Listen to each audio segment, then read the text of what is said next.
जंगल है, जमीन है, हिंदुस्तान का धन जो है, इसके ओरिजिनल मालिक आप थे। के पूजन के लिए माननीय राहुल जी, माननीय केसी पाडवी साहब, महाराष्ट्र के भूतपूर्व आदिवासी विकास मंत्री तथा यहाँ के ज्येष्ठ विधायक एडवोकेट केसी पाडवी साहब, इन्होंने मन्नत के तौर पर राहुल जी के लिए और सभी देशवासियों के लिए इस होली पर्व का आयोजन किया है। फाल्गुन मास के चंद्र दर्शन के साथ ही यहाँ पर होली का पूजन शुरू हो जाता है। तो पहली यह होली जो है हमारे सभी आदिवासी बांधवों के साथ, हमारे सभी आदिवासी समाज के साथ राहुल जी यहाँ पर इस होली का पूजन करेंगे।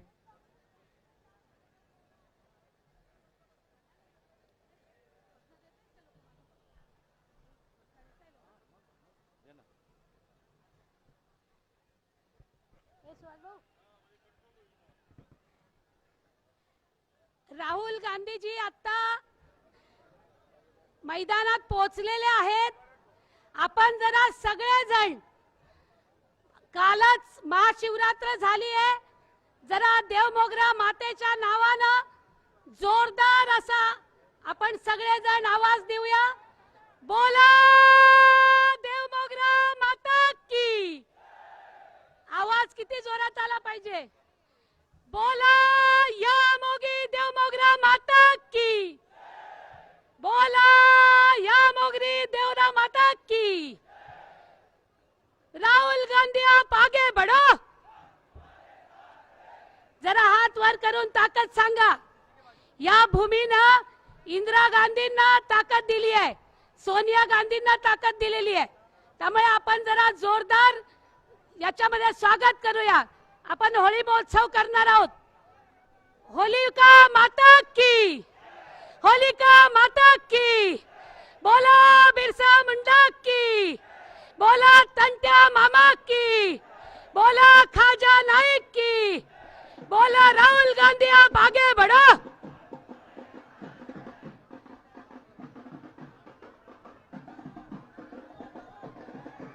साउंड वाले भाई जरा आवाज बढ़ाना, आवाज पीछे कम आ रहा है, आवाज बढ़ाओ आवाज। भाई दो ना यार,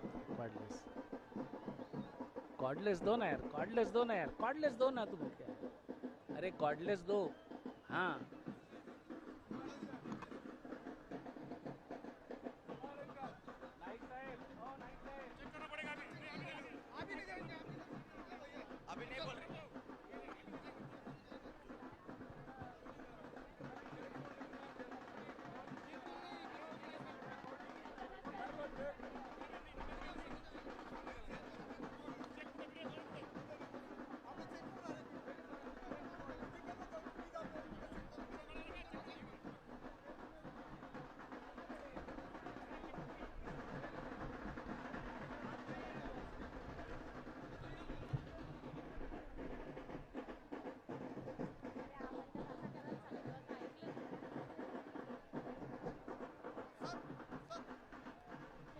अखिल भाई, अखिल भाई,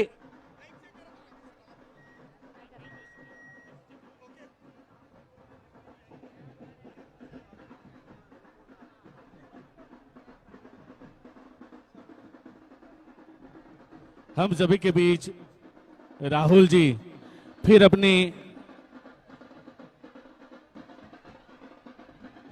कांग्रेस की परंपरा का निर्वाह करते हुए यहां पर पहुंचे हैं। मैं आप सभी को आज के इतिहास के उन पन्नों से आज जोड़ना चाहता हूं।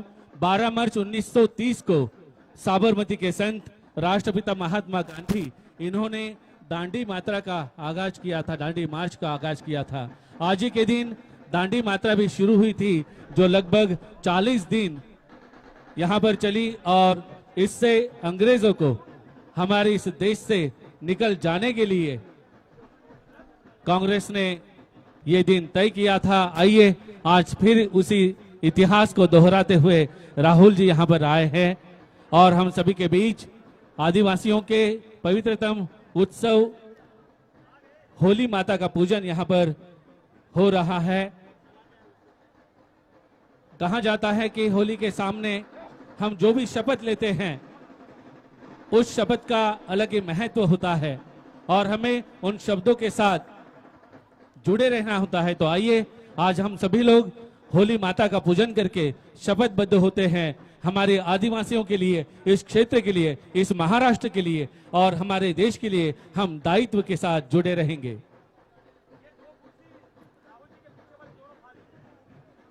माननीय राहुल गांधी साहेब यांच्या शुभ हस्ते होळीचं पूजन या ठिकाणी केलं जात आहे। माननीय केसी पाडवी साहेब यांनी या परिसरामध्ये दिवसाच्या होळीची जी परंपरा सुरू केली, आजपासून फाल्गुन मासाच्या चंद्र दर्शनानंतर होलिका उत्सवाला सुरुवात होते आणि आज मानतेची ही पहिली होळी माननीय राहुलजी यांच्या शुभ हस्ते या ठिकाणी प्रज्वलित झालेली आहे। तिला आपण सर्वांच्या वतीनं श्रद्धापूर्वक वंदन करत आणि खऱ्या अर्थानं काँग्रेसच्या सर्व महापुरुषांना ज्यांनी या देशाच्या स्वातंत्र्यासाठी आपलं बलिदान दिलं त्यांच्या बलिदानाला देखील वंदन करत आपण त्यांचं स्वागत करूया।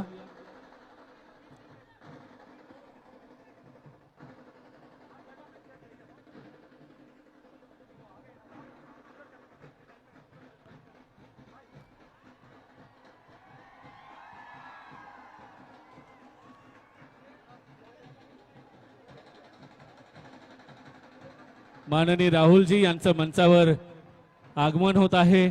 आपण सर्वजण जोरदार टाळ्यांच्या गजरामध्ये त्यांचं स्वागत करूया। स्वर्गीय इंदिराजी, स्वर्गीय राहुलजी, राजीव जी, इन सभी के बलिदान से पुनीत आज का यहाँ पर फिर एक बार हेलो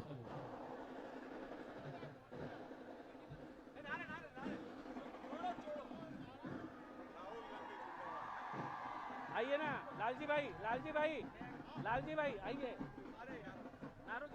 जोड़ो जोड़ो जोड़ो जोड़ो नफरत छोड़ो।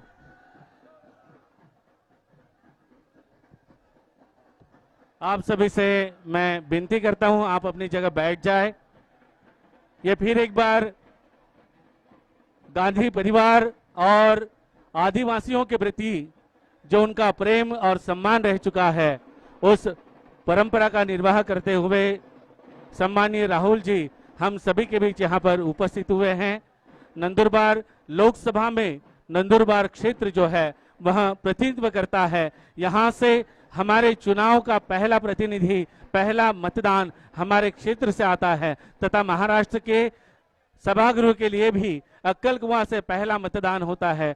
तो हम सभी हमारे इस महाराष्ट्र और भारत राष्ट्र के प्रति समर्पित लोग हैं। ऐसे समर्पित लोगों के साथ और बलिदान की यहाँ की परंपरा जो हमारे शहीद शिरीष कुमार जी ने यहाँ पर 9 सितंबर 1942 से शुरू की है, आज भी हम उस परंपरा के प्रतीक के रूप में उनको नमन करते हैं। आज नंदुरबार के इस शहीदों की भूमि राजीव जी और पूरे भारतवर्ष से और महाराष्ट्र से पधारे हुए सभी लोगों का मैं स्वागत करता हूं।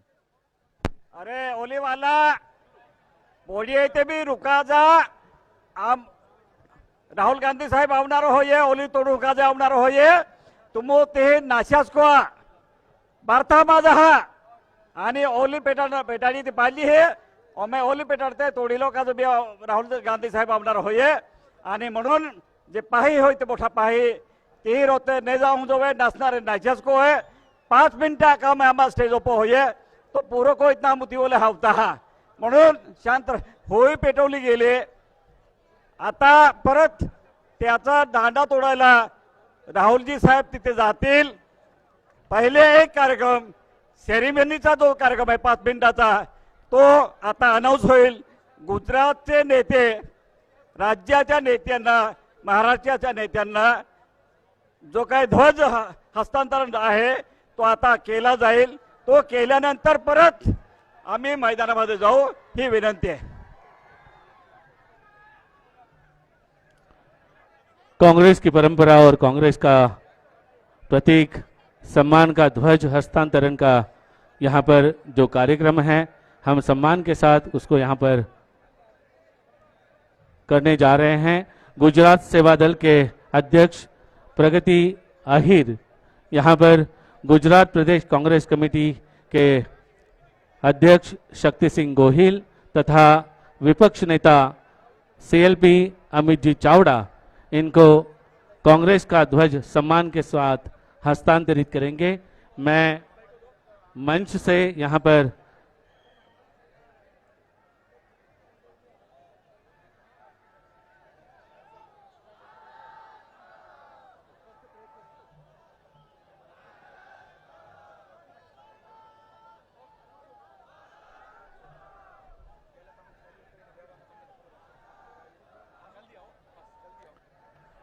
कांग्रेस की परंपरा एवं त्याग का प्रतीक कांग्रेस का यह ध्वज गुजरात सेवा दल के अध्यक्ष प्रगति अहीर जी, गुजरात प्रदेश कांग्रेस कमेटी के प्रेसिडेंट शक्ति सिंह बाहिल, अब नाना भाऊ महाराष्ट्र कांग्रेस कमेटी के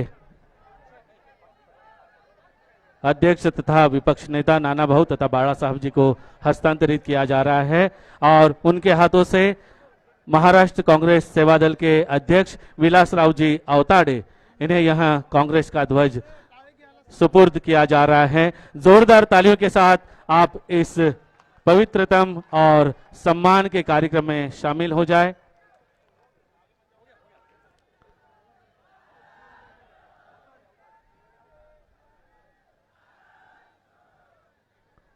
सम्मान के साथ विलासराव जी अवताड़े इन्होंने कांग्रेस का यहां ध्वज एवं सम्मान स्वीकार किया है।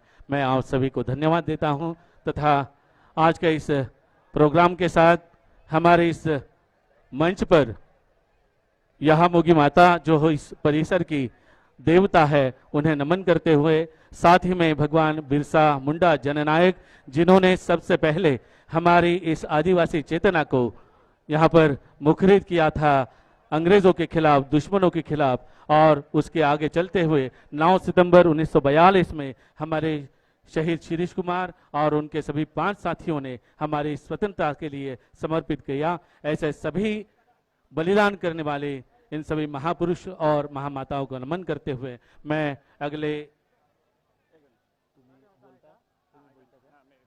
केसी जी पाडवी साहब को यहाँ पर निमंत्रित करता हूँ। आता राहुलजी गांधी साहेब आपले सगळ्यांचे लाडके नेते होळीचा दांडा जो असतो तो तोडण्यासाठी परत जात आहेत। होळी पडल्यानंतर मानतेची होळी आहे, राहुलजी गांधींच्या नावाने आपण होळी साजरी करतोय। ही मानता मन्नत की होळी असं म्हणतो आपण त्याला, आणि हे होळी त्यांच्याच हाते पहिला जो का टोकाची भूमी आहे, टोक जे आहे ते तोडण्याचा मान त्यांना आहे।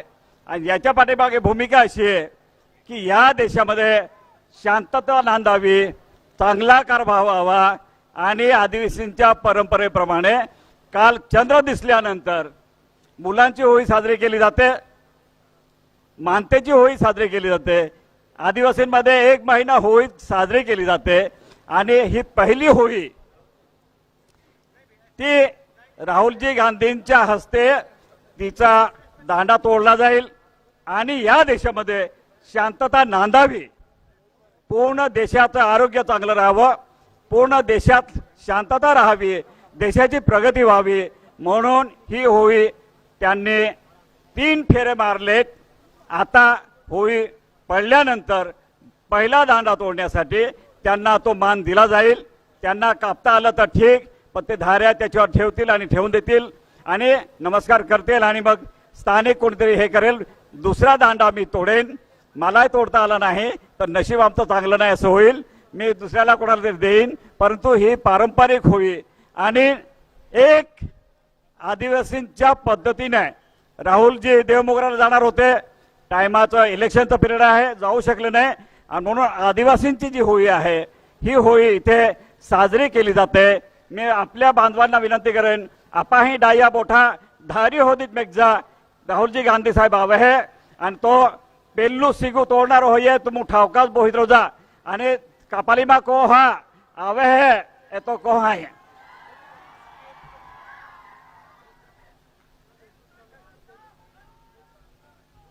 होळीच्या परंपरेप्रमाणे ज्यांची मानता असते त्यांना होळीच्या दांड्याचा पहिला भाग ज्याला सेगू म्हटला जातो तो प्रसाद म्हणून अर्पण करण्याची परंपरा आपल्या या भागामध्ये आहे आणि म्हणून माननीय राहुलजी ज्यांच्या मानतीची ही होळी आहे त्या होळीच्या दांड्याचा हा प्रसादाचा भाग घेण्यासाठी ते त्या ठिकाणी जाणार आहेत।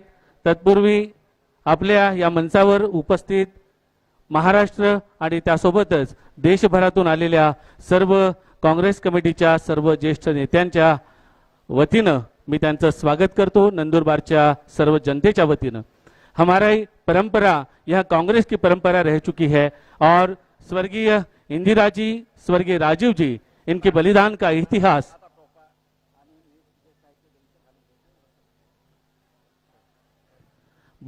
इतिहास रहा है। अपने इस परंपरा को, इस विरासत को लेकर यहाँ पर राहुल जी उपस्थित हुए हैं। इस नंदुरबार जिले के सभी जनता की ओर से हम लोग उनका सम्मान करने जा रहे हैं।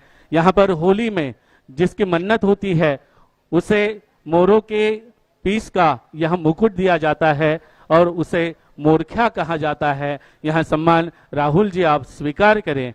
मैं केसी पाडवी साहब जी से विनती करता हूं, कृपया राहुल जी को मोरख्या के लिए यह सम्मान आप प्रदान करें।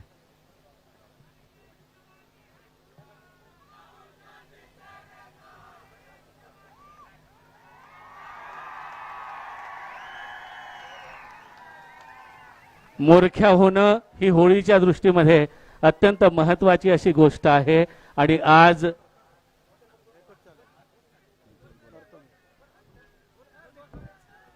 घोषणा देऊ। एको चाले, एको चाले। राहुल जी गांधी आगे बढ़ो।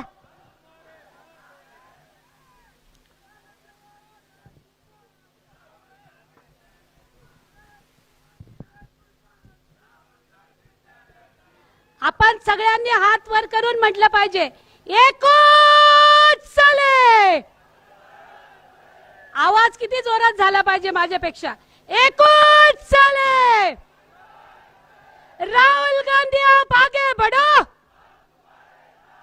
राहुल गांधी आप आगे बढ़ो।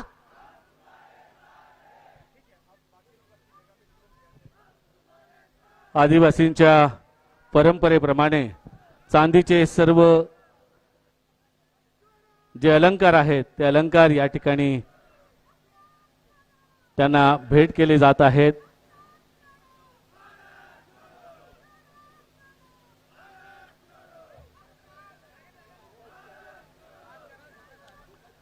मोरख्या होणं ही अत्यंत सन्मानाची गोष्ट असते आणि ही मन्नत 5 वर्षापर्यंत राहुलजी यांच्या माध्यमातून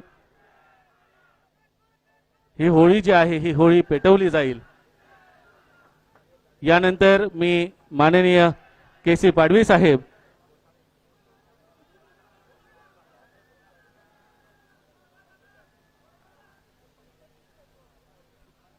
भारताचे पहिले पंतप्रधान आणि जगातील मानलेले पंडित जवाहरलालजी नेहरू यांनी आदिवासींसाठी पंचशील तत्वांची घोषणा केली होती, ज्यामध्ये विकास घडवत असताना कोणत्याही बाहेरी हस्तक्षेपाशिवाय आदिवासींना स्वयंप्रेरणेने त्यांच्या कला गुणांचा वारसा जपण्यासाठी प्रोत्साहित केले जाणं हे सर्वात मोठी गोष्ट मानली जात होती।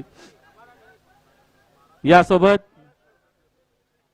या 5 तत्वांमध्ये आदिवासींमधूनच त्यांच्या विकासासाठी एक संघटन तयार करणं हे देखील पंचशील तत्वांमध्ये माननीय नेहरूजी यांनी सांगितलेलं होतं। गांधी घराण्याचा इतिहास हा नेहमी नंदुरबारशी जोडला गेलेला आहे आणि आधार कार्ड या देशव्यापी योजनेचा जो शुभारंभ होता तो शुभारंभ याच ठिकाणी सोनियाजी यांच्या माध्यमातून टेंबली या ठिकाणी करण्यात आलेला होता। मी आपणा सर्वांच्या वतीनं पुन्हा एकदा राहुलजी आणि त्यांच्यासोबत आलेल्या सर्व मान्यवरांचं स्वागत करतो आणि केसी पाडवी साहेब यांना विनंती करतो आपण कृपया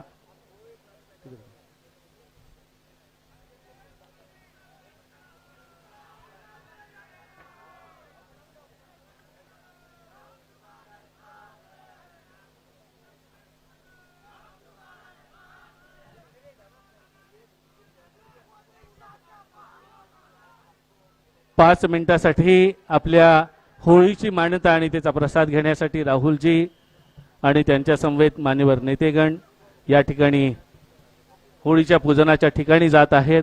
होळीचा दांडा आणि या दांड्याचा जो अग्रभाग आहे सिगू, हा सिगू प्रसाद म्हणून ज्याने होळीची मान्यता केलेली असते त्यांना अर्पण केला जातो आणि तो प्रसाद घेण्यासाठी माननीय राहुलजी या ठिकाणी जात आहेत.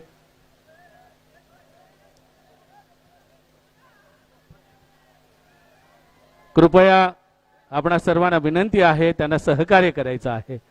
माननीय राहुलजी गांधी घराण्याचा एक वारसा, एक युवक जो खऱ्या अर्थानं आपल्या पूर्वजांची परंपरा या ठिकाणी सांभाळत आहे. जोड़ो जोड़ो, नफरत छोड़ो, नफरत छोड़ो, भारत जोड़ो. आपकी आवाज होनी, भारत जोड़ो, भारत जोड़ो. तोड़ रहे वो, हम जोड़ रहे. नफरत छोड़ो, भारत जोड़ो. राहुल जी संग कौन चलेगा? बिखरे वतन को कौन जोड़ेगा? दिल से दिल को कौन जोड़ेगा? जोड़ो जोड़ो, जोड़ो जोड़ो.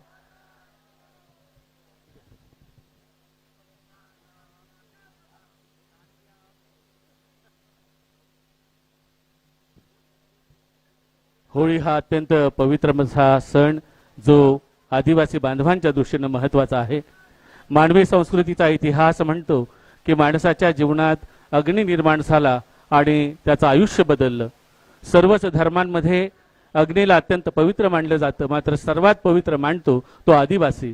आणि फाल्गुन महिन्याच्या चंद्रदर्शनानंतर होळीची सुरुवात या ठिकाणी केली जाते. तीच मान्यतेची होळी या ठिकाणी आपण माननीय राहुल गांधी यांनी जी मान्यता मांडलेली होती त्या मान्यतेची ही होळी या ठिकाणी प्रज्वलित झालेली आहे.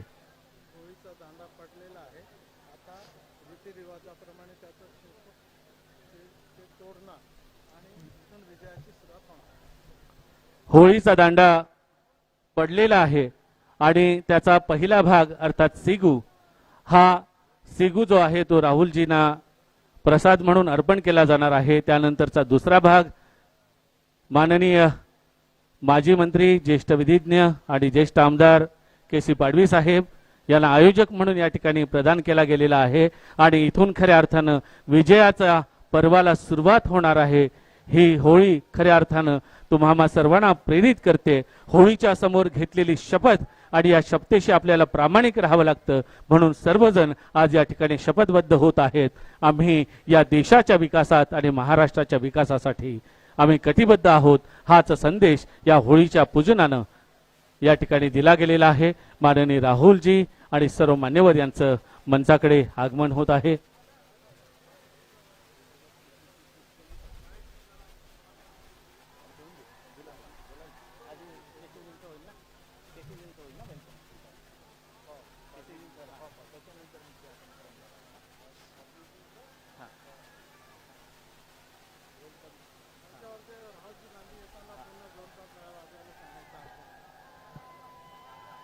जोरदार टाळ्यांनी मित्रांनो आपण राहुलजींचं स्वागत करूया. नंदुरबारची जनता गांधी परिवाराच्या सोबत आहे हे आपण निश्चितपणाने या ठिकाणी पाहिलेलं आहे. आणि आपली ही संख्या खऱ्या अर्थानं पुन्हा एकदा सिगूचा प्रसाद घेऊन माननीय राहुलजी या ठिकाणी आलेले आहेत. जोरदार टाळ्यांनी आपण त्यांचं मंचावर स्वागत करूया.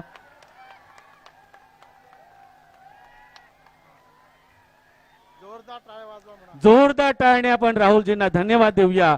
या अत्यंत प्रचंड अशा रणरणत्या उन्हामध्ये देखील हा युवक तुम्हा सर्वांसाठी या ठिकाणी आलेला आहे. पुन्हा एकदा मंचावरील सर्व मान्यवरांचं शब्द सुमनांनी स्वागत करत मी आजच्या कार्यक्रमाच्या निमित्तानं प्रास्ताविकासाठी माननीय केसी पाडवी साहेब यांना मंचावर निमंत्रित करतोय. माननीय केसी पाडवी साहेब.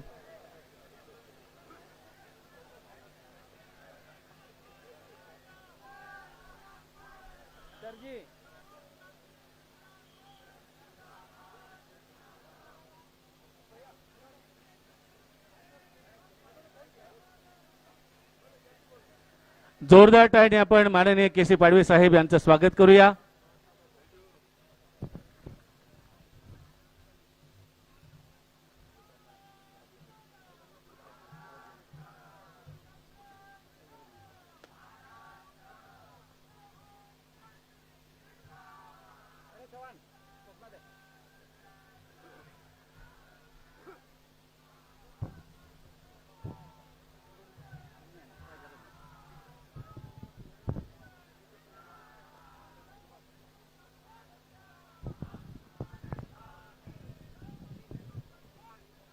मी सगळ्यांना यहा मोगीची घोषणा देतो. जय यहा मोगी, जय यहा मोगी. आणि यांचं स्वागत करायला सुरुवात करतो. हमारे भारत के आधुनिक भारत के आधुनिक शांति दूत, हमारे सबके आदरणीय नेता श्रीमान जी राहुल जी गांधी का शिवाजी महाराज, शाहू महाराज, फूले अंबेडकर की भूमि पर शहीद शिरीष कुमार की धरती पर बहुत बहुत हार्दिक स्वागत है. मैं उनको प्रणाम करता हूं और होली की भी शुभकामना देता हूं और सब आपके सबके तरफ से उनको ये धन्यवाद मानता हूं कि पूरे देश का एक राजनीति, एक प्रगति और हुकुमशाही को खत्म करने के लिए, राज्य घटना को, संसद को बचाने के लिए, संविधान को बचाने के लिए और यहाँ की डेमोक्रेसी बढ़कर रहे, इसलिए उनको मैं धन्यवाद मानता हूं. उन्होंने आदिवासी की होली मनाई और उन्होंने होली का जो पहला पार्ट होता है जो आपको दिखाया गया वो तोड़ा है. अभी तक मैं भी डरता हूं तोड़ने में, नहीं टूटा तो नसीब अच्छा नहीं ऐसा होता है. लेकिन राहुल जी गांधी साहब ने वो होली का जो पहला पार्ट है जो आपको सबको दिखाया वो तोड़ा है. इसका मतलब पक्का है, नंदुरबार से जब भी शुरुआत होती है देश की राजनीति बनती है, यहां से राजनीति बनेगी और होली माता की जो पूजा की गई है पूरे देश को अपने तरफ से बहुत अच्छे तरीके पर, बहुत अच्छे इस पे लेकर जाने वाली है. देश आगे बढ़ेगा, डेमोक्रेसी बढ़ेगी, संविधान बचेगा, ये मुझे उम्मीद है. इसलिए मैं राहुल जी को धन्यवाद मानता हूं. उनको धन्यवाद धन्यवाद धन्यवाद. एआईसीसी के नेतागण, गुजरात से आए हुए नेतागण, एपीसीसी नेतागण, भाई और बहनों, पत्रकार मित्र हो, आपका सबका मैं यहां स्वागत करता हूं. यह तो पक्का है हमारा अपना देश जल रहा है, मणिपुर जल रहा है, सब तरफ आग ही आग लगी है, आग लगाई गई है और इस आग को बुझाने के लिए एक शांति का पैगाम लेकर आए हैं हमारे शांति दूत श्रीमान जी राहुल जी गांधी. और ये आग बुझाने का काम पूरे देश में होने वाला है. इसलिए मैं उनको वापस एक बार सब तरफ से, यानी आपके माध्यम से उनको धन्यवाद देना चाहूंगा. देश में, हमारे देश में सब तरफ नफरत है और हमारे शांति दूत ने प्यार, मोहब्बत, मानवता की जो दुकान लगाई है, उन्होंने नफरत के, इंसानियत, नफरत की दुनिया में इन्होंने जो दुकान लगाई है वो प्यार, मोहब्बत और शांति और क्या बोलते हैं, मानवता की दुकान लगाई है. उस दुकान में हम भी, आप यहाँ की जो जनता है, मैं आपको सबको रिक्वेस्ट करूंगा, आपको विनती करूंगा, हमने भी गौतम बुद्ध के नाम पर, वर्धमान महावीर के नाम पर, महात्मा गांधी के नाम पर, नेल्सन मंडेला के नाम पर यहाँ अपनी भी दुकान, ये जो मेला लगा है उस मेले में हम भी अपनी दुकान लगाए तो पूरा देश तरक्की करेगा, आगे बढ़ेगा. ऐसी विनती आप सबको कर रहा हूं. चलेगा?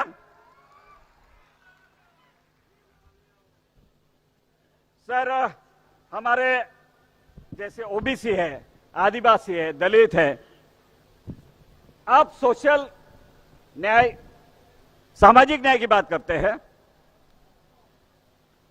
सामाजिक न्याय की यात्रा आपने शुरू की है, न्याय यात्रा आपने शुरू की है, लेकिन सर मेरी रिक्वेस्ट है, जो प्रावधान कॉन्स्टिट्यूशन में है वो आप बचाने के लिए कोशिश कर रहे हैं, और ये कॉन्स्टिट्यूशन संविधान यही नहीं बचेगा तो और हमारे ऊपर अन्याय होने वाला है।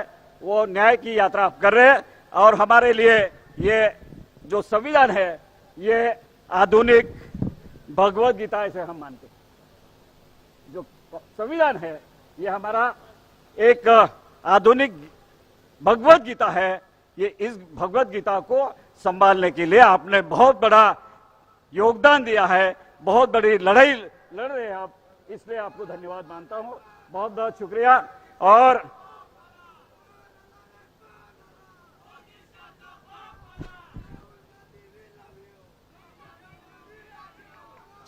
सर आपने जब भी अमेरिका का संविधान बना था तो उस संविधान में इकोनॉमिक डॉक्यूमेंट के नाम से जाना जाता था। अमेरिका का कॉन्स्टिट्यूशन इकोनॉमिक डॉक्यूमेंट से मानता था, यानी समझता था। तो हमारा जो ये संविधान है सोशल डॉक्यूमेंट, उसमें जो प्रावधान है वो सब प्रावधान सामाजिक न्याय के लिए है। और इस राज्य घटना को, संविधान को अगर कोई जलाने की कोशिश करेगा तो हम जलने नहीं देंगे, आपके साथ हम लड़ने के तैयार हैं। और आपको भी पूछ रहा हूं, राहुल जी के साथ हम सब लड़ेंगे, लड़ना है। हाँ जी, जैसे एक रॉस्को नाम के अमेरिकन जूरिस्ट थे, उन्होंने सोशल इंजीनियरिंग की बात कही थी। वो सोशल इंजीनियरिंग सब तरफ चल रही है, लेकिन आप एक्सरे निकाल रहे हैं, सब कुछ निकाल रहे हैं। इसका मतलब है राहुल जी गांधी सोशल डॉक्टरेट की बात कर रहे हैं। ये डॉक्टर बने और इसलिए ऑपरेशन होने वाला है, पूरा ऑपरेशन राहुल जी के हाथ से होने वाला है। इस देश का ऑपरेशन करने के लिए राहुल जी बाहर निकले।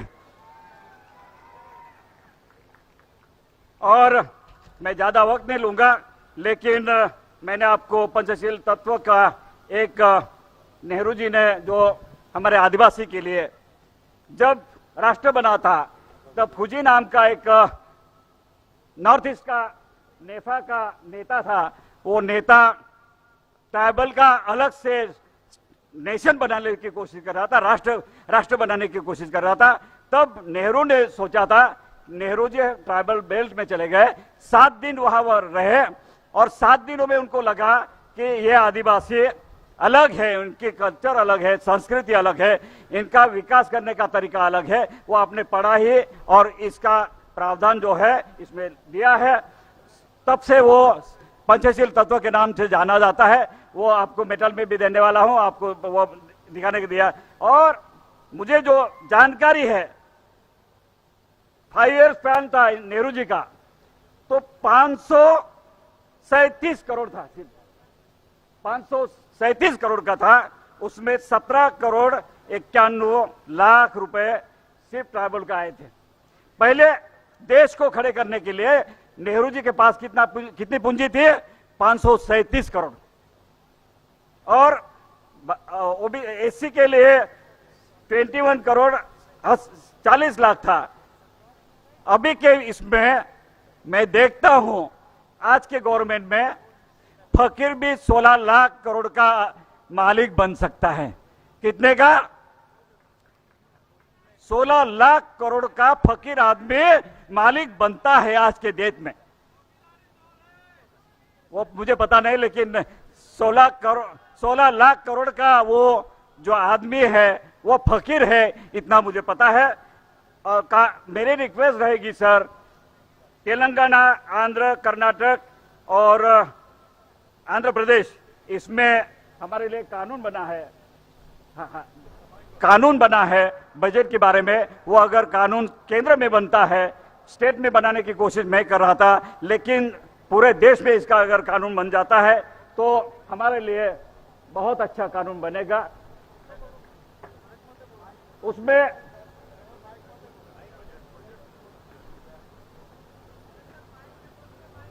हाँ जी,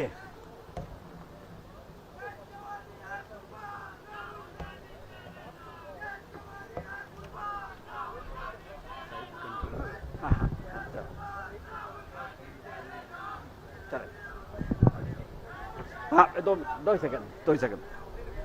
ये कानून बनने से हमारा विकास करने के लिए बहुत कुछ रह सकता है। ये कानून बनना जरूरी है। आप यहाँ पर उतना ही अनाउंस करें कि हमारी गवर्नमेंट आती है तो बजट का कानून हम केंद्र में बनाएंगे, तो हम बहुत खुश होने वाले हैं और पूरे देश के लिए फायदा होने वाला है, आदिवासी का फायदा होने वाला, अपना एरिया का फायदा होने वाला है। इसलिए मैं आपको सबको विनती कर रहा हूं। और दूसरा सवाल जो है, बीजेपी गवर्नमेंट डीलिस्टिंग करके आदिवासी में झगड़ा लगा रहे हैं। डीलिस्टिंग का मुद्दा है, वो आपको दिया हुआ है। जनगणना हमारी होनी चाहिए, आदिवासी कहां पर है नहीं है वो भी देखना है। और आखिर में ये बोलूंगा, आपके तरफ जब देखता हूं तो ऐसा लगता है कि किसी रंजिश को कह दो कि मैं जिंदा हूं, अभी राहुल जी लड़ने वाले हैं। ये किसी रंजिश को बोले तो गवर्नमेंट को बोलना है, किसी रंजिश को कह दो कि मैं जिंदा हूं, राहुल जी वर्किंग करते रहेंगे, हिम्मत करके रहेंगे, काम करेंगे।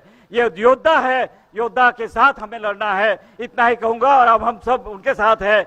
ये बोल के मैं मेरे शब्द पूरे करता हूं, ज्यादा वक्त नहीं लेता हूं, लेकिन वापस धन्यवाद मानता हूं राहुल जी का कि हमारी आदिवासी की होली मनाए और देश के लिए एक अलग से मैसेज जाएगा। इसलिए मैं राहुल जी का बहुत बहुत धन्यवाद, आभार मानता हूं और रोकता हूं।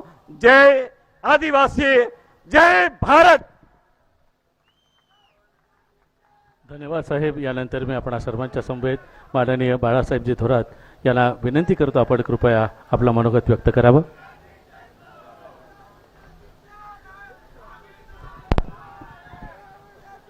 भारत जोडो न्याय यात्रेसाठी आपल्यामध्ये उपस्थित असलेले आपल्या सर्वांचे प्रिय नेते आदरणीय राहुलजी गांधी, प्रदेश काँग्रेसचे अध्यक्ष सन्मान्य नानाभाऊजी पटोले, आपले प्रभारी मान्य रमेशजी चेनीथालाजी, मान्य जयरामजी रमेश, येथे उपस्थित असलेले आपल्या गुजरातचे पाहुणे खासदार शक्तिसिंगजी गोहिल जे अध्यक्ष सुद्धा आहेत गुजरात काँग्रेसचे, विरोधी पक्षनेते विधानसभेमधले अमितजी चावडा, आमदार इथे उपस्थित आहेत ज्यांनी अत्यंत सुंदर भाषण इथं केलं आणि काही मागण्या सुद्धा केल्या, असे माजी मंत्री मान्य केसी पाडवीजी, जिल्हा काँग्रेसचे अध्यक्ष शिरीषजी नाईक, मान्य शिवाजीराव मोगे, युवक काँग्रेसचे राष्ट्रीय अध्यक्ष श्रीनिवासजी, उपस्थित असलेले सर्व पदाधिकारी कार्यकर्ते आणि एवढ्या हजारोच्या लाखोच्या संख्येनं गावामध्ये सुद्धा भरलेलं आहे गाव पूर्ण नंदुरबार, लोकांनी जागा नाही इतकी परिस्थिती आहे. तुमच्या सगळ्यांचं खूप स्वागत, खूप अभिनंदन. एवढं सुंदर स्वागत महाराष्ट्रामध्ये आपण सगळ्यांनी केलेलं आहे. आपल्याला माहिती आहे की आदरणीय इंदिराजी गांधी या पार्लमेंटच्या म्हणजे लोकसभेच्या इलेक्शनची सुरुवात नंदुरबार मधून करीत होते आणि आपण अशाच मोठ्या संख्येने उपस्थित राहत असायचे. माननीय राजीवजी गांधी यांनी सुद्धा आपली पार्लमेंटच्या इलेक्शनची सुरुवात ही नंदुरबार मधून केली होती. आदरणीय सोनियाजींनी आधार कार्ड त्याचं ओपनिंग, देशाचं ओपनिंग नंदुरबार मधून केलं होतं आणि आता पुन्हा एक ऐतिहासिक क्षण आपल्या सगळ्यांकरता आहे की आपल्यामध्ये आदरणीय राहुलजी गांधी हे उपस्थित आहे, न्याय यात्रेकरता उपस्थित आहे. एक खूप मोठी परंपरा असणारं नंदुरबार आणि आपण सर्वजण आहात. इथे परंपरा आपल्याला आहे बिरसा मुंडाच्या चळवळीची, आपल्या परंपरा आहे तंट्या भिलाच्या चळवळीची ज्यांनी इंग्रजांविरुद्ध बंड केलं. खाजा नाईकची तर परंपरा आहे की या सगळ्यांनी स्वातंत्र्याकरता लढाई करणारे आदिवासी म्हणून त्यांचा नाव लौकिक मोठा राहिलेला आहे. 1942 साली ज्या दिवशी महात्मा गांधींनी चले जावची घोषणा केली त्यानंतर आपल्या नंदुरबार शहरामध्ये एक विद्यार्थ्यांनी छोट्या मुलांनी मोर्चा काढला चले जावच्या घोषणा देत आणि त्यावेळेस इंग्रजांनी बळी घेतला तो शिरीष कुमारचा बळी घेतला आणि चळवळीतलं पहिलं बलिदान 42च्या चळवळीचं चले जावच्या चळवळीतलं पहिलं बलिदान हे नंदुरबार मधल्या एका बालकानं दिलेलं आहे. याचा आपल्या सगळ्यांना अभिमान आहे. आदरणीय राहुल जी को मैं बताना चाहूंगा कि राहुल जी जब 1942 की चळवळ शुरू हुई थी चले जाओ की, तो पहला बलिदान यहाँ एक 11 वर्ष के बच्चों ने दिया है, शिरीष कुमार ने यहाँ ये यहाँ दिया है, नंदुरबार में दिया है। इसका अभिमान, ये सब सबको अभिमान है। आज अत्यंत महत्वाचा दिवस आपल्या सगळ्यांकरता आहे की राहुलजी आपल्यामध्ये आलेले आहेत। एक अत्यंत तुमच्या सगळ्यांवर, खरं म्हणजे तुम्ही सगळेजण काँग्रेस करता कायम ताकद देणारी माणसं राहिलेली आहात। एक परंपरा, काँग्रेसची परंपरा नंदुरबारची आपली राहिलेली आहे। पुन्हा एकदा काँग्रेस नंदुरबारमध्ये, महाराष्ट्रात आणि देशामध्ये आणायची आहे। सोनियाजींच्या नेतृत्वाखाली पुन्हा एकदा देशाला काँग्रेसचा झेंडा लावायचा, ही आपण सगळ्यांनी या निमित्तानं शपथ घेतली पाहिजे। हे या निमित्तानं मी आपल्या सर्वांना सांगेल। मागे राहुलजींनी यात्रा केली, 4000 किलोमीटर पेक्षा ज्यादा कन्याकुमारी पासून तर काश्मीर पर्यंत गेले। आता त्यावेळेस पदयात्रा होती, पुन्हा आता ते निघाले आहेत मणिपूर पासून, पुन्हा आता मुंबई पर्यंत जाऊन पोहोचतायत। सगळ्या देशामध्ये एक अत्यंत चांगला प्रतिसाद त्यांना मिळतोय। हजारोनं लाखोनं लोक जमतायत आणि त्यांच्याशी संवाद आदरणीय राहुलजी साधतायत आणि सांगतायत की हा देश चाललाय कसा। आज होळीचा सण आहे आणि होळीच्या सणाच्या दिवशी आपण काही इच्छा व्यक्त करतो। पुन्हा या होळीच्या सणाच्या दिवशी आपल्याला इच्छा व्यक्त करायची आहे की या देशामध्ये हुकुमशाही कोणत्या पद्धतीने आली नाही पाहिजे, ही इच्छा आपल्याला व्यक्त करायची आहे। आपली राज्यघटना जी महात्मा गांधींच्या नेतृत्वाखाली, भारतरत्न डॉक्टर बाबासाहेब आंबेडकरांच्या नेतृत्वाखाली आपल्याला मिळाली, त्या राज्यघटनेनं तुम्हाला मताचा अधिकार दिला, गरीबात गरीब माणसाला मताचा अधिकार दिला। म्हणून या गरीब माणसाला किंमत आलेली आहे, त्याला भांडण्याचा अधिकार आलेला आहे। आपल्या करता तो मागण्या करू शकतो, आपले प्रश्न सोडवू शकतो, हे राज्यघटनेनं दिलं आहे। ही राज्यघटना वाचली पाहिजे, तिला धक्का लागला नाही पाहिजे, याची काळजी सुद्धा आपल्या सगळ्यांना घ्यायची आहे। आणि म्हणून आजचा हा दिवस एक ऐतिहासिक दिवस आपल्या सगळ्यांकरता आहे। आणि आपण सगळ्यांनी सांगितलं पाहिजे की आम्ही पुन्हा एकदा काँग्रेस, हा नारा आपल्या सगळ्यांचा असला पाहिजे आणि त्या माध्यमातून हा देश शांततेनं पुढे गेला पाहिजे, लोकशाहीच्या माध्यमातून गेला पाहिजे आणि आपल्या राज्यघटनेबरोबर गेला पाहिजे। याची सगळी काळजी आपण घेऊया। आदरणीय राहुलजींना आणि त्यांच्या सर्व सहकाऱ्यांना आजच्या निमित्ताने या निवडणुकीकरता आपल्या शुभेच्छा द्यायच्या आहेत, त्या मताच्या रूपानं आणि प्रचाराच्या रूपानं आपण सगळ्यांनी द्यावं असं आवाहन करतो आणि माझे 2 शब्द संपवतो। धन्यवाद साहेब। यानंतर आपण सर्वांमध्ये महाराष्ट्राचे बुलंद नेतृत्व माननीय नानाभाऊ पटोले, मी आपणास विनंती करतो आपण कृपया मार्गदर्शन करावं।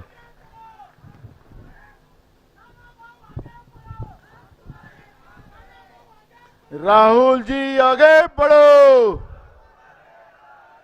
राहुल जी आगे बढ़ो।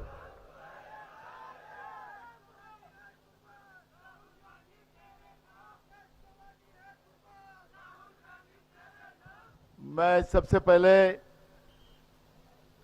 हमारे योद्धा जो सामाजिक न्याय की लड़ाई लड़ते लड़ते मणिपुर से आज महाराष्ट्र की इस पवित्र भूमि में जहां शाहू फुले अंबेडकर की विचारधारा रही और हमेशा रहेंगी, छत्रपति शिवाजी महाराज के महाराष्ट्र में मैं सबसे पहले इस देश की संवैधानिक व्यवस्था और लोकशाही बचाने के लिए जो दिन रात कभी कन्याकुमारी से कश्मीर तब मणिपुर से मुंबई ऐसी यात्रा करते करते हमारे सबके लाडले नेता योद्धा राहुल गांधी जी का ये महाराष्ट्र के भूमि में सबसे पहले उनका स्वागत करता हूं।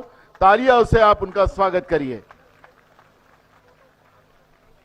इस कार्यक्रम में उपस्थित हुए हमारे राज्य के प्रभारी रमेश चन्नीथला जी, हमारे विधि मंडल के नेता बाला साहब थोराट जी, इस कार्यक्रम में उपस्थित हुए गुजरात के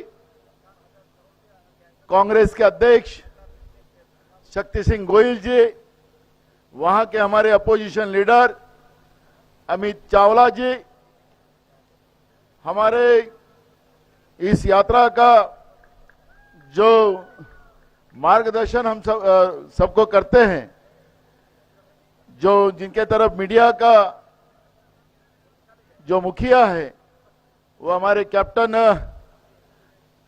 जयराम रमेश जी, यहां पर आपके सबके लाडले नेता केसी पाडवी जी, दूसरे आपके लाडले नेता शिरीष नाइक जी, हमारी बहन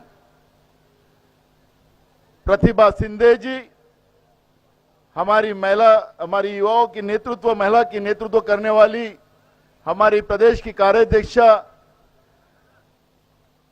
प्रणीति शिंदे जी, हमारे आदिवासी के अखिल भारतीय आदिवासी विभाग के प्रमुख और राज्य के माजी मंत्री शिवाजीराव मोघे जी,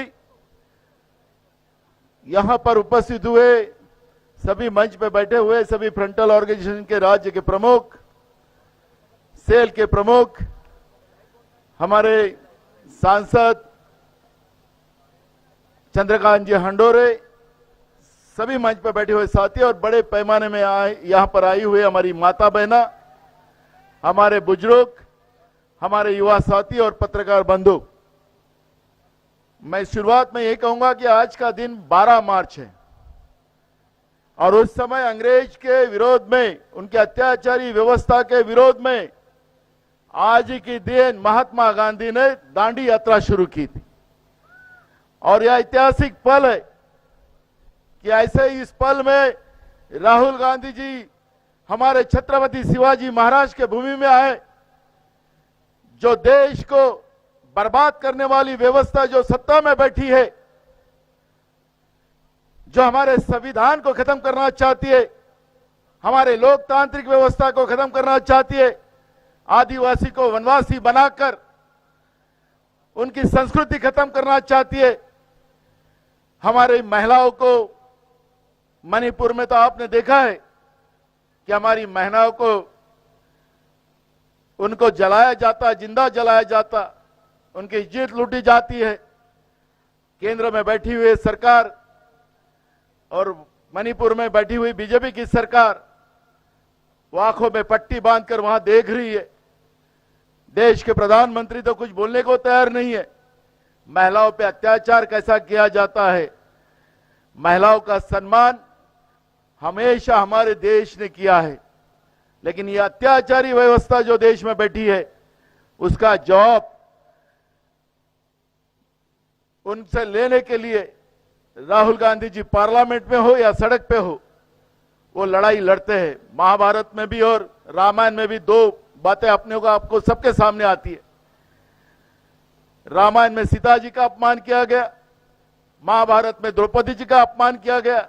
जिन लोगों ने अपमान द्रौपदी जी का किया, सीता माई का किया, वो बर्बाद हुए, वो कभी भी पावर में नहीं आ सके। वैसे ही आज देश की सरकार, मणिपुर में बैठी हुई बीजेपी की सरकार, राज्य में बैठी हुई बीजेपी की सरकार, वो हमारे महिलाओं पे बार बार अत्याचार कर रही है। वो हाल, वो हश्र जो कौरव का हुआ था, जो हश्र रावण का हुआ था, वही हश्र बीजेपी का हुए बगैर रहेगा नहीं। ये मैं आदिवासी की भूमि से बात करता हूं। और इसलिए जो होली जलाई गई यहां पर, होली के इसमें जो अभी हमारे केसी जी बता रहे थे कि जो गिरने के बाद उसको एक ही झटके में तोड़ना पड़ता है और तिरछा तोड़ना पड़ता है। केसी तो बोला मैं तो डरता हूं कि नहीं टूटा तो गलत हो जाएगा। राहुल जी ने हाथ में लिया और एक झटके में तोड़ दिया।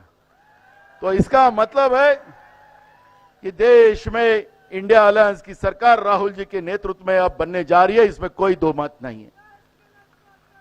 ये तो आगाज है, ये तो आगाज है, अभी तो शुरुआत हुई है। महाराष्ट्र में राहुल जी का कदम आने के बाद ये शुरुआत हुई है कि आगाज है, और अब अंजाम कितना अच्छा होगा इसका अंदाज आप बना लीजिए। और मैं इसलिए मैं ज्यादा समय न लेते हुए माझ्या महाराष्ट्रातल्या सगळ्या जनतेला, कारण की आजचा दिवस यशवंतराव चव्हाण साहेबांचा जयंतीचा दिवस आहे।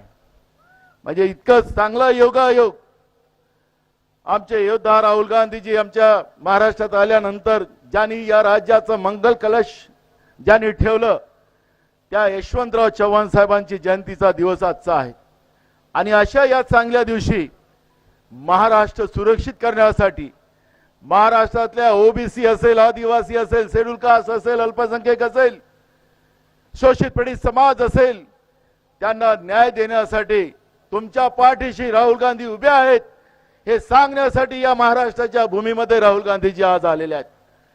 आणि महाराष्ट्राचा मंगल कलश यशवंतराव चव्हाण साहेबांनी ज्या पद्धतीनं उभा केला, महाराष्ट्र प्रगतीकडे नेलं काँग्रेसच्या राजवाटीत, आज जे लोक सत्तेमध्ये महाराष्ट्राच्या आहेत ते त्यांचा आका दिल्लीत बसलेला आहे. महाराष्ट्रामध्ये राजकारणाचं पूर्ण वाटोळ करण्याचं काम खोक्याचं सरकार असेल. सांगायचं प्रधानमंत्र्यांनी भोपाळमध्ये भाषण करायचं कि इरिगेशन विभाग में 70,000 करोड़ का भ्रष्टाचार हुआ. एनसीपी ये पार्टी जो है भ्रष्ट पार्टी है. आणि 8 दिवसात तो भ्रष्ट माणूस कोणाच्या मांडीला मांडून बसला. आणि त्यांच्या मांडीला लावून, म्हणजे हे भ्रष्टाचारी सरकार राज्यात, त्याचप्रमाणे राज्याचा मुख्यमंत्री तोच खोका आणि बोका. आणि त्याच्यामुळे ही जी काही परिस्थिती आज महाराष्ट्रात बनलेली आहे, आपल्याला लक्षात असेल की महाराष्ट्राचा शेतकरी हा प्रगतिशील होता.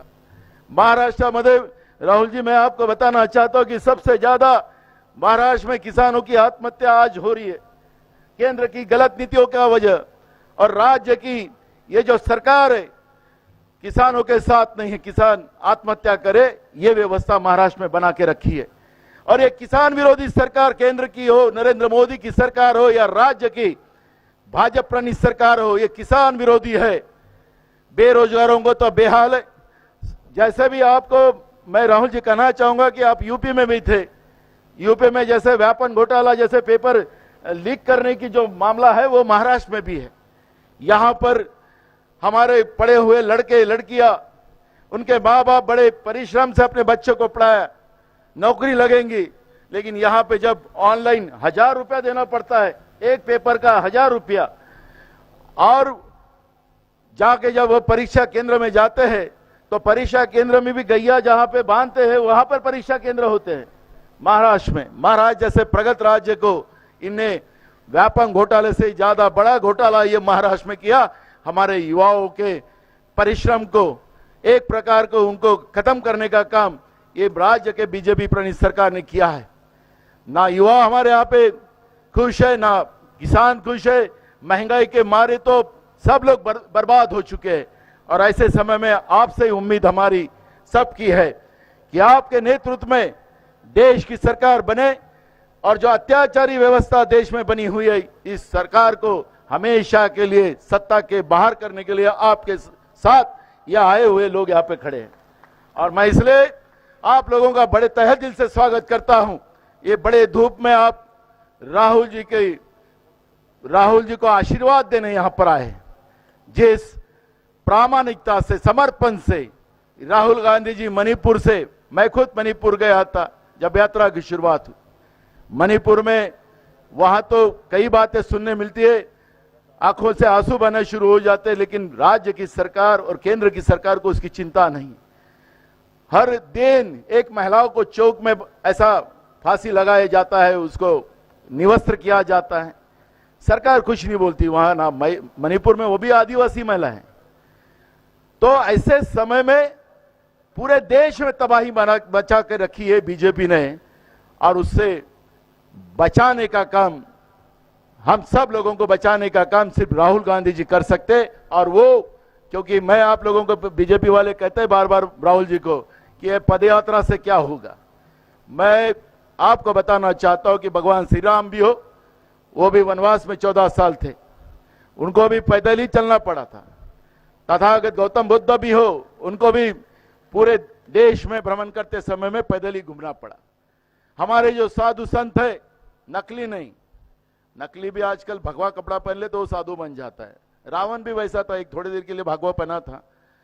लेकिन जो ऋषि मुनि लोग हैं, वो ऋषि मुनि लोगों ने भी पूरे देश में पद यात्रा की थी और लोगों की भावनाओं को समझे. हमारा देश कैसा अच्छा बने, लोगों की भावनाओं को समझकर उस तरह की नींव उन लोगों ने रखी थी. लेकिन गलती से ये लोग आए, धर्म के आधार पर लोगों को बिखराया और उसके आधार पर ये लोग सत्ता में बैठे और हमारे देश की धरोहर को खत्म करने का पाप इन लोगों ने किया है। और राहुल जी, आप ही बचा सकते हो इस देश को, और इसलिए ये लोग आपको, आपके साथ यहाँ पे खड़े हुए हैं। मैं पुनः आप लोगों को बहुत बहुत धन्यवाद देता हूं। और एक बात मैं, ये हमारा नंदुरबार है राहुल जी, यहाँ का सांसद जब भी कांग्रेस पार्टी का पंजे पे चुन के आया तो केंद्र में सरकार कांग्रेस की बनी है।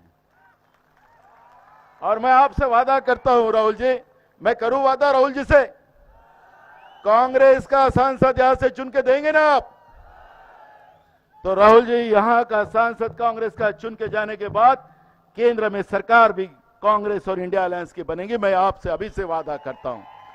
और मैं पुनः आपको धन्यवाद देता हूं, आपको सुनने के लिए आए। मैं आपका पुनः स्वागत करता हूं और मेरे 2 शब्द पूरे करता हूं। जय आदिवासी, जय आदिवासी, भगवान बिरसा मुंडा के। धन्यवाद नाना भाऊ। यानंतर आपल्या महाराष्ट्राचे प्रभारी माननीय रमेश जी, मैं इन शब्दों के साथ राहुल जी को यहां पर निमंत्रण दे रहा हूं कि वो खुलूस मोहब्बत करके चलता है, कि वो खुलूस मोहब्बत करके चलता है, वो सबको गले लगा के चलता है, कि उसके बड़प्पन का अंदाज बयां करे तो कैसे, कि वो आजमा है फिर भी सर झुका के चलता है, फिर भी सर झुका के चलता है।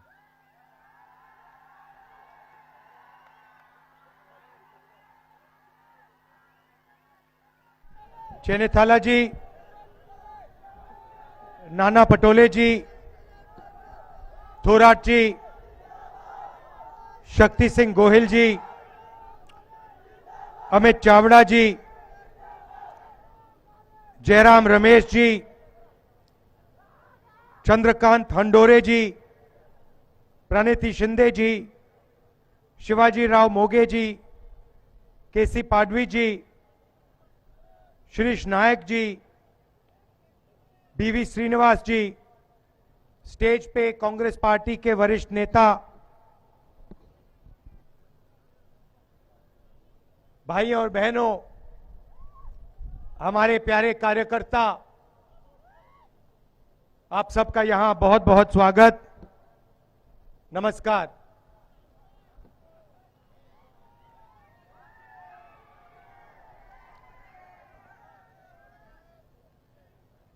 आपकी जो होली है उसके लिए आप सबको बहुत बहुत बधाई।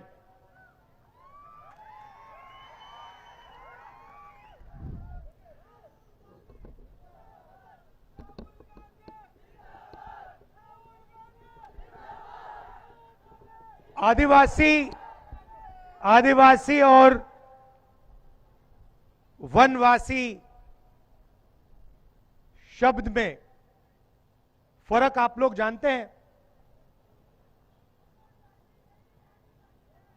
आप आदिवासी हो, वनवासी हो, तो आप कहते हो कि हम आदिवासी हैं, इसका मतलब क्या है? हाँ,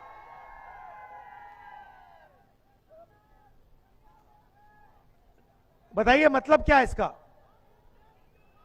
हम इस देश के मालिक हैं।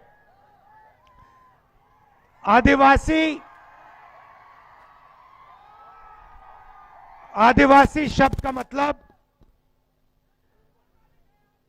देश के ओरिजिनल मालिक। यहां पे जब कोई नहीं था तो आदिवासी हिंदुस्तान में थे। आप ओरिजिनल मालिक हो, मतलब जो जल है, जंगल है, जमीन है, हिंदुस्तान का धन जो है, इसके ओरिजिनल मालिक आप थे।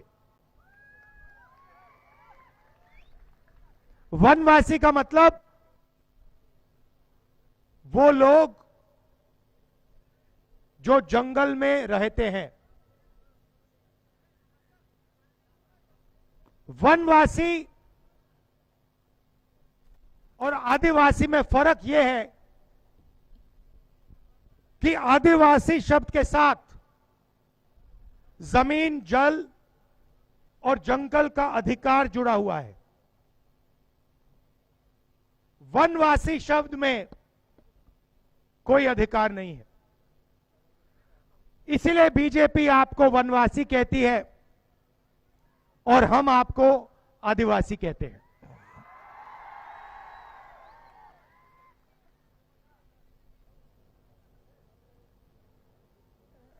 हिंदुस्तान का जो आइडेंटिटी कार्ड है, आधार कार्ड, जिससे हिंदुस्तान के हर नागरिक को आइडेंटिटी मिलती है, देश को पता लगता है ये है कौन, उसको हमने यहां लागू क्यों किया? आदिवासी डिस्ट्रिक्ट में क्यों लागू किया? क्योंकि हम आपको मैसेज देना चाहते थे कि आप इस देश के ओरिजिनल मालिक हो और ये जल, जंगल और जमीन ये आपका था और आपसे ये लिया गया। और अगर ये आपका था तो जमीन पर, जल पर और जंगल पर आपका हक बनता है।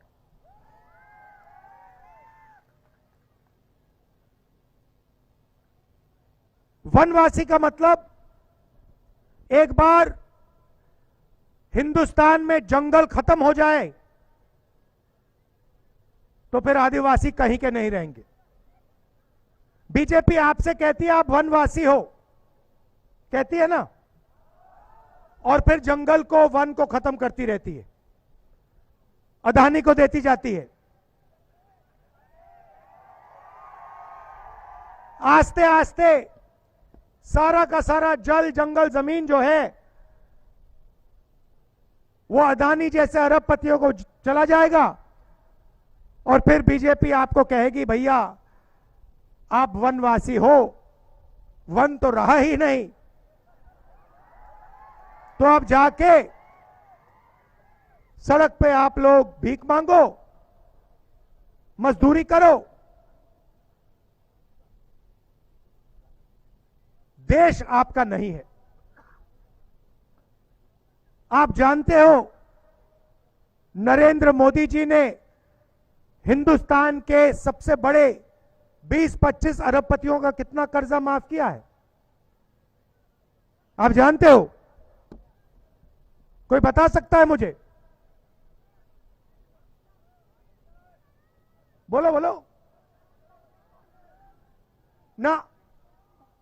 कितना? 16 लाख करोड़ रुपए अरबपतियों का। अब मुझे बताओ नरेंद्र मोदी ने आदिवासियों का कितना कर्जा माफ किया है? 1 रुपया आपका माफ किया है? आदिवासी किसानों का 1 रुपया माफ किया?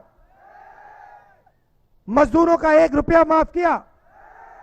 किसी आदिवासी युवा जिसने कॉलेज के लिए, यूनिवर्सिटी के लिए लोन लिया, उसका कर्जा माफ किया? नहीं। मगर जिनको कर्जा माफी की जरूरत नहीं है उनका 16 लाख करोड़ रुपया उन्होंने माफ किया। 16 लाख करोड़ रुपए इतना बड़ा नंबर है, समझ ही नहीं आता। आपको, हमें समझ नहीं आएगा, अदानी को 1 सेकंड में समझ आ जाएगा 16 लाख करोड़ इतना होता है, मगर नॉर्मल आदमी को नहीं आता। तो मैं आपको समझा देता हूं। नरेंद्र मोदी जी ने 24 साल का मनरेगा का पैसा, इनका कर्जा माफ किया है। अगर आप हिंदुस्तान का पूरा मनरेगा का पैसा साल का जोड़ें तो 65,000 करोड़ रुपए बनता है। 24 साल का पैसा इन्होंने 20-25 अरबपतियों का कर्जा माफ किया। 24 साल मनरेगा का पैसा माफ किया है 20-25 लोगों का। 22 लोग हैं हिंदुस्तान में, उनमें से अदानी है, अंबानी है, नाम आप जानते हो। उनके पास उतना ही धन है जितना हिंदुस्तान के 70 करोड़ लोगों के पास है। एक तरफ 70 करोड़ लोग, उसमें आदिवासी, दलित, पिछड़े वर्ग के लोग, गरीब जनरल कास्ट के लोग, और दूसरी तरफ 22 लोग, सिर्फ 22 लोग। उनके पास airport, port, infrastructure, mobile phone, defence की इंडस्ट्री, सारा का सारा हिंदुस्तान उनके हाथों में, 22 लोगों के हाथों में।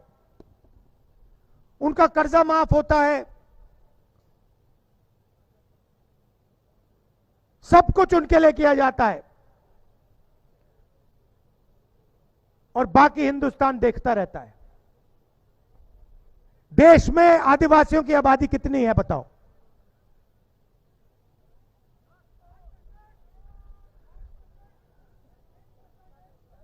कितना? 8%। तो सवाल भागीदारी का है, और कोई सवाल नहीं है। आपकी आबादी 8%, क्या आपकी भागीदारी 8% है?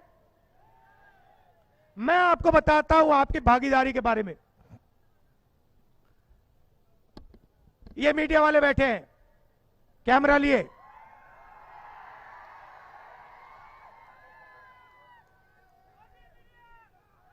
Modi media, Adani media. अच्छा, ये जो है रिपोर्टर, इनकी गलती नहीं है, इनकी गलती नहीं है। इनको सैलरी से बांध रखा है, अगर इन्होंने कुछ कहा तो उठा के आउट कर देंगे। आप हिंदुस्तान की मीडिया कंपनी की मालिकों की लिस्ट निकालिए, 30-40 होंगे, और फिर बड़े बड़े एंकर्स की लिस्ट निकालिए, बड़े रिपोर्टर्स की लिस्ट निकालिए। आपने चेहरे देखे हैं, कभी आपने मीडिया में, टीवी पे कोई आदिवासी जर्नलिस्ट देखा है? मीडिया के मालिकों के लिस्ट में कोई आदिवासी है? तो मीडिया में आप नहीं हो। मीडिया में आपकी 0% भागीदारी, एक आदमी नहीं है आपका। आपकी जमीन का मुद्दा, जल का मुद्दा, जंगल का मुद्दा मीडिया में आपको नहीं दिख सकता। सोशल मीडिया में बीजेपी के नेता ने आदिवासी युवा के मुंह पे पेशाब किया, आपने देखा होगा। देखा? मैंने देखा। सोशल मीडिया पे आएगा, मीडिया पे नहीं आ सकता।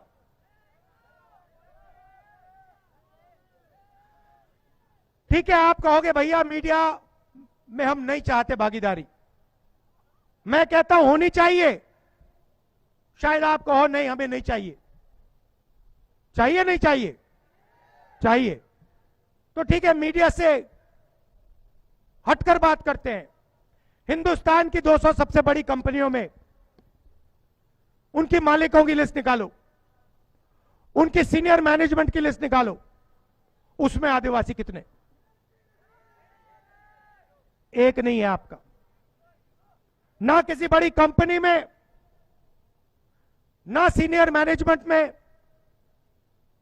अदानी की कंपनी में एक नहीं मिलेगा। तो आप मीडिया में नहीं हो, आप हिंदुस्तान की बड़ी कंपनियों में नहीं हो। ठीक है, हिंदुस्तान की सरकार को 90 लोग चलाते हैं, आईएएस अफसर हैं, हिंदुस्तान का पूरा बजट ये बांटते हैं। स्वास्थ्य में कितना पैसा जाता है, शिक्षा में कितना जाता है, डिफेंस में कितना जाता है, 90 लोग बांटते हैं। दिल्ली में आईएएस अफसर हैं, 90 में से आदिवासी कितने बताओ? एक। 90 में से एक आदिवासी है, उसको भी कोने में बैठा रखा है पीछे। और अगर हिंदुस्तान की सरकार बजट में 100 रुपए खर्च करती है तो आदिवासी अफसर 10 पैसे का निर्णय लेता है।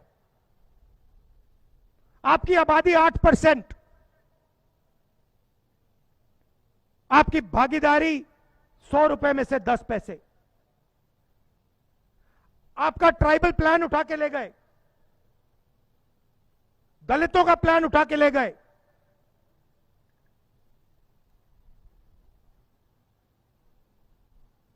जहां भी देखो हिंदुस्तान में आपके खिलाफ अन्याय हो रहा है। जमीन किसकी जाती है? आदिवासी की जाती है। बड़े बड़े प्रोजेक्ट्स बनते हैं। अभी मैं गुजरात से आया, गुजरात की 25% जमीन, पूरे गुजरात की 25% जमीन अक्वायर कर ली। अक्वायर कहां से हुई? किसकी जमीन अक्वायर हुई? आदिवासियों की, दलितों की, पिछड़ों की।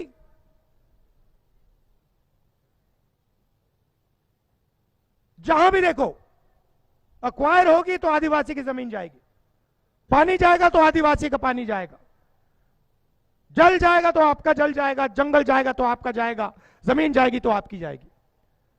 आपसे कहते हैं विकास हो रहा है, किसका विकास? कैसा विकास? आपकी भागीदारी तो है ही नहीं। Public school, private school, colleges, university देखो, उनके मालिकों की लिस्ट निकालो, उसमें आपका एक आदमी नहीं है। प्राइवेट अस्पतालों की लिस्ट निकालो, उसमें आपका एक आदमी नहीं है। मालिकों में आपको एक नहीं मिलेगा। 8% आबादी है। तो ये हम बदलना चाहते हैं, इसलिए हमने न्याय यात्रा की है। और ये सिर्फ आपके खिलाफ नहीं हो रहा है, ये हिंदुस्तान के सब गरीब लोगों के साथ हो रहा है। आप 8% हो, दलित 15% हैं, पिछड़े 50% हैं, सबके साथ ये हो रहा है। आपके साथ ज्यादा हो रहा है, दलित भाइयों के साथ ज्यादा हो रहा है, मगर सबके साथ हो रहा है। इसलिए मैंने कहा कि 2 काम करने हैं। सबसे पहले सबकी गिनती करनी है इस देश में किस वर्ग के कितने लोग हैं। आदिवासी कितने हैं, दलित कितने हैं, वो 8% है, मगर उसको पक्का पता लगाना है। 8% है, 10% है, 12 है, कितने हैं? तो सबकी सबसे पहले गिनती करनी है। उसके बाद गिनती करने के साथ इकोनॉमिक और फाइनेंशियल सर्वे, यह पता लगाना है कि हिंदुस्तान की बड़ी बड़ी कंपनियों में, हिंदुस्तान की संस्थाओं में, हिंदुस्तान की सरकारों में, प्राइवेट अस्पतालों में, ब्यूरोक्रेसी में आदिवासियों की कितनी भागीदारी है, क्या 8% है या नहीं है, और अगर नहीं है तो फिर 8% कम से कम होनी चाहिए और होगी। इसीलिए मैं हर मीटिंग में कह रहा हूं, जाति जनगणना, इकोनॉमिक और फाइनेंशियल सर्वे क्रांतिकारी कदम है, और यह कदम कांग्रेस पार्टी अपने मैनिफेस्टो में डाल दी है, और जैसे हमारी सरकार आएगी हम इसको पूरा करके आपको दे देंगे। दूध का दूध, पानी का पानी हो जाएगा। चोट लगती है, डॉक्टर के पास जाते हो, पहले कहते हो भैया चोट लगी, डॉक्टर कहता है एक्सरे कराओ, कहता नहीं कहता है? हम हिंदुस्तान का एक्सरे कराना चाह रहे हैं। हमें मालूम है कि आदिवासियों को, दलितों को, पिछड़ों को, गरीब जनरल कास्ट के लोगों को चोट लगी है, सबको मालूम है।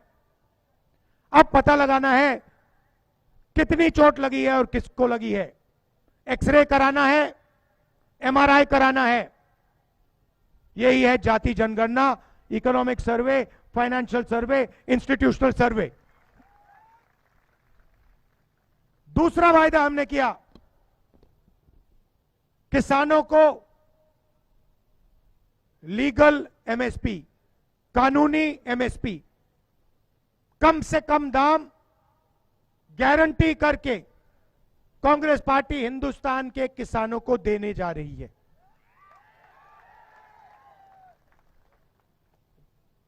और आदिवासियों के लिए हमने 5 चीजें, ऐतिहासिक चीजें अपने बजट में आपके लिए डाली हैं। मैं आज आपको उनके बारे में बताना चाहता हूं। हम फॉरेस्ट राइट एक्ट लाए, बीजेपी ने उसको कमजोर किया, और जो आपकी क्लेम्स बनती हैं, जो आपकी जमीन की क्लेम्स हैं, उनको पूरा नहीं किया। आपका जमीन का जो हक है वो आपको नहीं दिया। बहुत सारे लोगों की जो क्लेम्स हैं उनको रिजेक्ट कर दिया। सही? जैसे ही हमारी सरकार आएगी, 1 साल के अंदर आपकी सारी की सारी जो क्लेम्स हैं उनको हम सेटल कर देंगे, जमीन आपके हवाले हो जाएगी। और जो क्लेम्स आपकी रिजेक्ट की गई हैं, जो गलत तरीके से रिजेक्ट की गई हैं, उनको रिव्यू करके 6 महीने में हम कार्रवाई आपको दे देंगे। फॉरेस्ट कंजर्वेशन एक्ट है जो, और जो लैंड एक्विजिशन एक्ट किया था, हमने बनाया था जमीनी अधिग्रहण बिल, उसको इन्होंने कमजोर किया है। उसको हम फिर से मजबूत करेंगे, और जो आपके अधिकार हैं उनकी आप रक्षा कर पाएंगे। जमीन के लिए आपको सही रेट मिलेगा, 4 गुना रेट मिलेगा, और आपका जल, जंगल और जमीन आपके हाथ में, उसका आपका अधिकार बनेगा। तीसरा काम, शायद सबसे ऐतिहासिक काम, जहां भी आदिवासियों की 50% से ज्यादा आबादी है, पूरे हिंदुस्तान में जहां भी आदिवासियों की 50% से ज्यादा आबादी है, उसे हम 6 शेड्यूल में डाल देंगे। मतलब सारे के सारे लोकल जो निर्णय होंगे वो आदिवासी लोग लेंगे और कोई नहीं लेगा। जैसे हमने किसानों के लिए लीगल गारंटी दी है, वैसे ही हम फॉरेस्ट प्रोड्यूस के लिए, जो जंगल में उगता है, उसके लिए लीगल गारंटी आपको दिलवा देंगे। और आखिरी काम, जो पैसा कानून है, उसमें जो विलेज गवर्नमेंट और ऑटोनोमस डिस्ट्रिक्ट सरकार होती है, गवर्नमेंट होती है, उसको हम आपके लिए एस्टैब्लिश करके दिखा देंगे। ये 5 काम हम आपके लिए करने जा रहे हैं।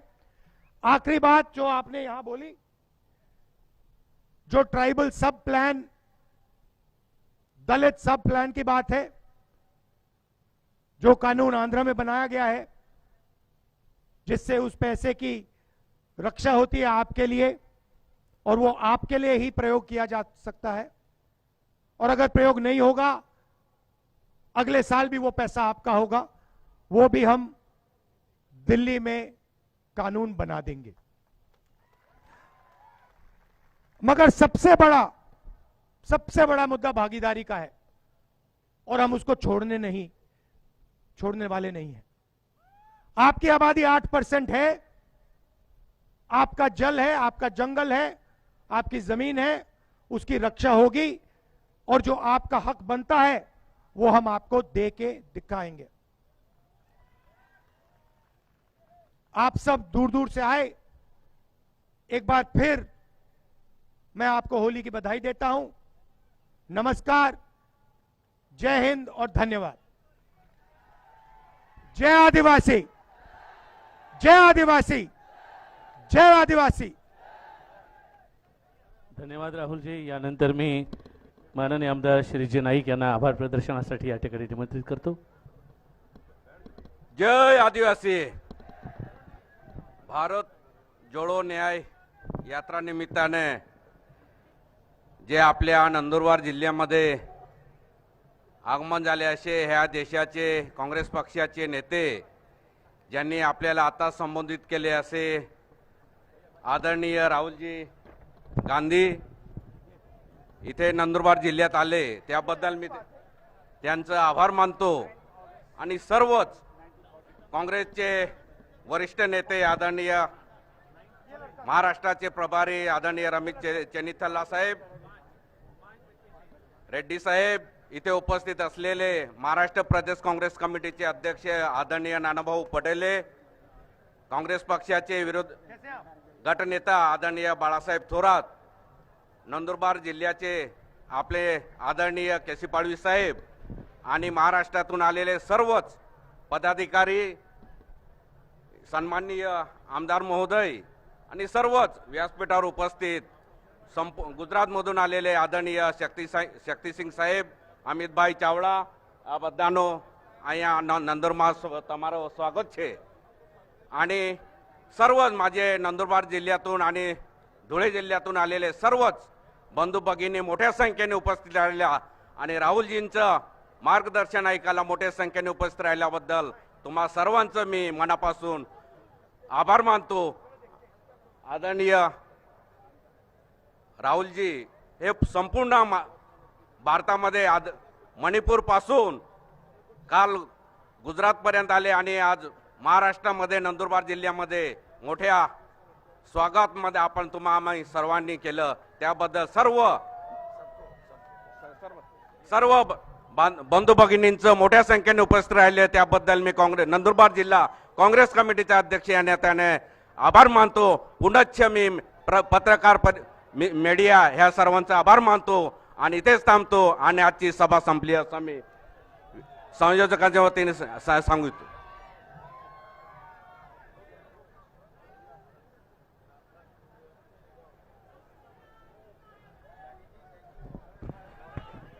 जोड़ो